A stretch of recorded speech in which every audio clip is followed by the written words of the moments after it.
T20 உலகக்கோப்பை cricket தொடரின் அரையிறுதிச் சுற்றுக்கு முதல் முறையாக தகுதி பெற்று ஆப்கானிஸ்தான் வரலாறு படைத்துள்ளது. செயின்ட் வின்சென்ட் நகரில் நடைபெற்ற சூப்பர் 8 சுற்றின் கடைசி போட்டியில் ஆப்கானிஸ்தான் மற்றும் வங்கதேச அணிகள் மோதின. இதில் டாஸ் வென்ற ஆப்கானிஸ்தான் முதலில் பேட்டிங்கை தேர்வு செய்தது. தொடர்ந்து நிதானமாக ஆடிய ஆப்கானிஸ்தான் 20 ஓவர்களில் 5 விக்கெட்டுகள் இழப்பிற்கு 115 ரன்கள் எடுத்தது. அதிகபட்சமாக தொடக்க வீரர் குர்பாஸ் 43 ரன்கள் எடுத்தார். பின்னர் 116 ரன்கள் என்ற இலக்கை நோக்கி ஆடிய வங்கதேச அணி சீரான இடைவெளியில் விக்கெட்டுகளை இழந்து தவித்தது. போட்டியில் அவ்வப்போது மழை குறுக்கிட்டதால் டக்வர்த் லூயிஸ் விதிப்படி 19 ஓவர்களில் வங்கதேசத்திற்கு 114 ரன்கள் இலக்கு நிர்ணயிக்கப்பட்டது. ஒருபுறம் ஆப்கானிஸ்தான் கேப்டன் ரஷீத் கான் மற்றும் நவீன் உல் ஹக் விக்கெட் வேட்டை நடத்த, மறுபுறம் லிட்டன் தாஸின் அரை சதத்தால் வங்கதேசம் இலக்கை நெருங்கியது. இதனால் ஆட்டத்தில் பரபரப்பு அதிகமானது.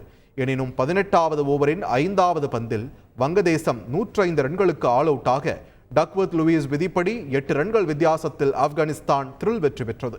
இதன் மூலம் குரூப் 1 பிரிவில் இருந்து 2வது அணியாக 4 புள்ளிகளுடன் ஆப்கானிஸ்தான் அரையிறுதிக்கு தகுதி பெற்றது. அதே சமயம் முன்னாள் சாம்பியன் ஆஸ்திரேலியா தொடரில் இருந்து வெளியேறியுள்ளது. T20 உலகக்கோப்பை தொடரின் அரையிறுதிக்கு ஆப்கானிஸ்தான் முன்னேறியதை அந்நாட்டு மக்கள் ஆரவாரத்துடன் கொண்டாடி மகிழ்ந்தனர். T20 உலகக்கோப்பை தொடரின் சூப்பர் 8 சுற்று போட்டிகள் முடிவடைந்த நிலையில் இந்தியா, தென்னாப்பிரிக்கா, இங்கிலாந்து, ஆப்கானிஸ்தான் ஆகிய 4 அணிகள் அரையிறுதிக்கு தகுதி பெற்றுள்ளன. இந்திய நேரப்படி வரும் 27ஆம் தேதி காலை 6 மணிக்கு ட்ரினிடாடில் நடைபெறும் முதல் அரையிறுதியில் தென்னாப்பிரிக்கா மற்றும் ஆப்கானிஸ்தான் அணிகள் மோத உள்ளன.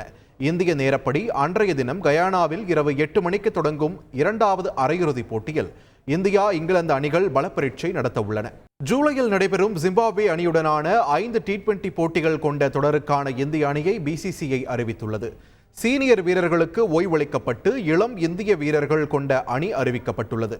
சுப்மன் கில் தலைமையிலான அணியில் ஜெய்ஸ்வால், ருத்ராஜ் கேக்வாட், சஞ்சு சாம்சன், ரிங்கு சிங், த்ருவ் ஜுரேல், வாஷிங்டன் சுந்தர், ரவி பிஷ்னாய், ஆவேஷ் கான், கலீல் அகமது, முகேஷ் குமார் ஆகியோர் சேர்க்கப்பட்டுள்ளனர்.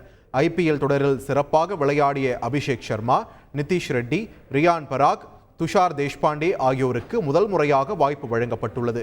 பெரிதும் எதிர்பார்க்கப்பட்ட தமிழக வீரர் நடராஜன் சேர்க்கப்படாதது ரசிகர்களுக்கு ஏமாற்றம் அளித்துள்ளது. செய்திகளை உடனுக்குடன் தெரிந்து கொள்ள உடனே சப்ஸ்கிரைப் பண்ணுங்க.